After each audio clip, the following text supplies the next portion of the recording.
So welcome back students to और students, आज के इस वीडियो में हम जो चैप्टर पढ़ने जा रहे हैं वो बॉडी फ्लूइड्स एंड सर्कुलेशन का आई थिंक ये पार्ट 3 या 4 है, जिसमें हम लोग ह्यूमन सर्कुलेटरी सिस्टम के बारे में पढ़ेंगे। मतलब कि हम लोगों का हार्ट का जो स्ट्रक्चर होगा उसके बारे में हम लोग सही से पढ़ेंगे कि हम लोग का हार्ट का स्ट्रक्चर कैसा है। इसके बाद जो वीडियो आएगी उसमें हम लोग उसका फंक्शन पढ़ेंगे, कार्डियक साइकिल, ये सब पढ़ेंगे। तो चलिए शुरू करते हैं आज के इस वीडियो को।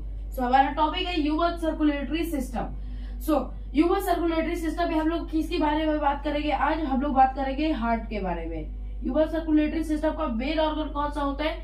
तो हमारे ह्यूमन सर्कुलेटरी सिस्टम का मेन ऑर्गन होता है हार्ट, जिसे हम लोग हिंदी में हृदय या दिल बोलते हैं। हम लोगों का हार्ट का ओरिजिन कैसा है? सबको पता है, मेसोडर्मल होता है ओरिजिन। लोकेशन कहाँ है? तो इसकी लोकेशन है लंग्स के बीच में होता है। जैसे देखिए, ये हमारा एक लंग हो गया और ये हमारा दूसरा लंग हो गया, और यहाँ पे ये हम लोगों का हार्ट जो होता है छोटा सा, ऐसे मुट्ठी की तरह। यहाँ पे लिखा है स्लाइटली टिल्टेड लेफ्ट, मतलब जो हम लोगों का हार्ट होता है वो लेफ्ट की साइड थोड़ा सा ऐसे झुका हुआ होता है, ऐसे टिल्टेड होता है। देखिए यहाँ पे भी मैंने ये जो डायग्राम बनाया है, ये देखिए लेफ्ट साइड है, ये लेफ्ट साइड की तरह ऐसे झुका हुआ है थोड़ा। ओके, और इसके 4 चैम्बर होते हैं, जैसा कि आप लोगों को पता है। जो होते हैं 4 chamber, right atrium, right ventricle, left atrium, left ventricle, 4 chamber होते हैं। तो जो चारों चैम्बर होते हैं वो सेप्टा नाम की एक वॉल होती है, वॉल सेप्टा। उससे क्या होता है? सेपरेटेड, मतलब जो सेप्टा होती है वो चारों हम लोगों के जो चारों चैम्बर है उसको क्या करे रखती है? सेपरेट करे रखती है। जैसे यहाँ पे देखिए, ये हम लोगों का हार्ट का मैंने एक छोटा सा डायग्राम बताया है। यहाँ पे right atrium, left atrium, right ventricle, left ventricle है। यहाँ पे एक सेप्टा पाई जाती है जिसे कहते हैं इंटर एट्रियल सेप्टम। क्या कहते हैं इसे? इंटर एट्रियल सेप्टम कहते हैं। और वही यहीं पे ये देखिए, ये जो एक पतली सी है, ये पतली सी, इसे कहते हैं एट्रियो वेंट्रिकुलर सेप्टम। क्या कहते हैं? Atrio ventricular septum. और ये किस टिश्यू से बनी होती है? Thick fibrous tissue. कौन सा टिश्यू से? Thick fibrous tissue. इंपॉर्टेंट है क्योंकि इससे नीट में क्वेश्चन आ सकता है। थिक फाइब्रस टिश्यू से बनी होती है ये दोनों, यहाँ पे एट्रियो वेंट्रिकुलर सेप्टम। और यहाँ पे एक मोटी सी सेप्टम, यानी जो एक ऐसी बड़ी सी एक वॉल की तरह होती है, जो कि दो ये राइट वेंट्रिकल और लेफ्ट वेंट्रिकल को सेपरेट करती है, काफी मोटी होती है, जिसे कहते हैं इंटर वेंट्रिकुलर सेप्टा। क्या कहते हैं? Inter ventricular septa. ओके, तो अब हम लोग समझते हैं कि हम लोगों का हार्ट के स्ट्रक्चर के बारे में, हम लोग का हार्ट कैसा है और हार्ट का ये जो स्ट्रक्चर है इसमें की लेबलिंग समझेंगे इसकी। ये हम लोगों का हार्ट है। तो सबसे पहले यहाँ पे देखिए, ये यहाँ पे एक गई है पल्मोनरी आर्टरी। क्या ये गई हुई है? Pulmonary artery. इस सब का फंक्शन हम अभी नहीं पढ़ेंगे। अगर देखिए लेवलिंग के साथ ही अभी अगर फंक्शन एक ही बार में पढ़ने लगे तो हम लोगों को कॉम्प्लिकेटेड हो जाएगा। फंक्शन हम लोग बाद में अभी पढ़ेंगे। पहले लोग इसे समझते हैं कि इसका स्ट्रक्चर कैसा है। यहाँ पे ये हार्ट के अंदर से गई होती है पल्मोनरी आर्टरी वेंट्रिकल से, और यहाँ पे सुपीरियर वेना केवा होती है और इसे कहते हैं इंफीरियर वेना कावा। ये देखिए, ये हम लोगों का सुपीरियर वेना कावा ये होती है, और इंफीरियर वेना कावा ये जो नीचे वाली होती है ये होती है।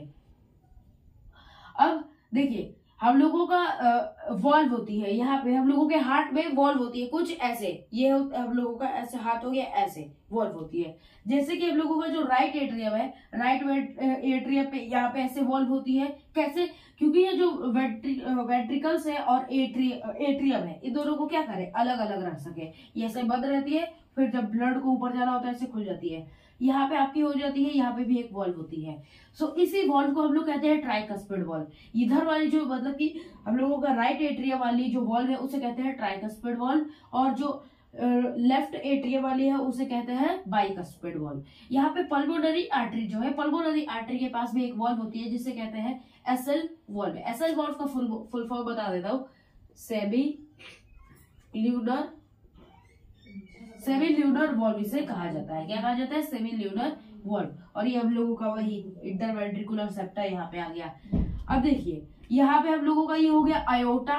क्या हो गया? ये आयोटा हो गया, और आयोटा हो गया। अब हम लोग बात करते हैं इसकी। तो ये जो होता है हम लोग, ये क्या करता है? Back flow of AV flip, मतलब जो बैक फ्लिप, कहीं बैक फ्लिप ना हो जाए एवी वॉल्व का, इसे क्या करता है? प्रिवेंट करता है।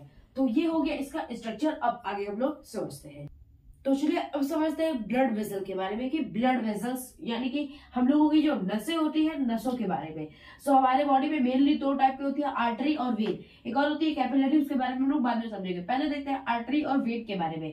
सो पहले हम लोगों की जो नसें होती है कुछ इस टाइप की दिखती है, बट मैंने यहाँ पे ऐसे गोल गोल बनाया है। क्यों? क्योंकि देखिए जब भी हम लोग अगर यहाँ से अगर कोई भी वेसल है, अगर हम लोग वेसल को उसे कट करेंगे तो उसका जो बाहर का ऐसे पार्ट दिखेगा, जब हम लोग कट करेंगे तो वो गोल ही गोल होगा कि नहीं, राउंड होगा, राउंड होगा कि नहीं होगा।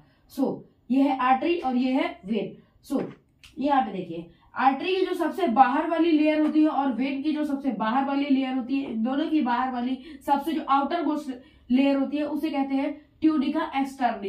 इसे याद कैसे रखेंगे? ट्यूडिका एक्सटर्नी, ट्यूडिका एक्सटर्नी मतलब सबसे एक्सटर्नल यानी सबसे बाहर वाली लेयर है ट्यूडिका एक्सटर्नी। ये क्या होती है? एक कनेक्टिव टिश्यू होती है जो कि कोलेजन फाइबर और कोलेजन और इलास्टिक फाइबर से मिलकर बनी होती है। किससे बनी होती है? एक कनेक्टिव टिश्यू होती है जो कि कोलेजन और इलास्टिक फाइबर से मिलकर बनी होती है। उसके बाद आते हैं एक और लेयर होती है जिसे कहते हैं ट्यूडिका मीडिया। क्या होती है ट्यूडिका मीडिया? ये स्मूथ मसल से बनी होती है और ये इलास्टिक फाइबर से बनी होती है। स्मूथ मसल और इलास्टिक फाइबर से बनी होती है। ये आपकी पूरी लेवलिंग है। और सबसे अंदर वाली लेयर देखते हैं जो कि है ट्यूडिका, ये वाली जो लेयर है देखिए ट्यूडिका इंटेमा इसे कहते हैं। ये एंडोथेलियम से बनी होती है। ये दोनों में होती है, वेन में भी होती है और आर्टरी में भी होती है। क्या कहते हैं? ट्यूडिका इंटेमा, जो कि एंडोथेलियम से मिलके बनी होती है। और जो सबसे अंदर वाली जो एकदम बीच वाली लेयर होती है, जो सबसे सेंटर पे होती है, उसे कहा जाता है ल्यूमेन। ल्यूमेन क्या कहा जाता है? ल्यूमेन। ये दोनों में पाई जाती है। तो आज के इस वीडियो में बस इतना ही। मिलते हैं आपसे अगले वीडियो में, तब तक के लिए बाय। चलो लाइक कीजिए, शेयर कीजिए, सब्सक्राइब कीजिए। Thank you.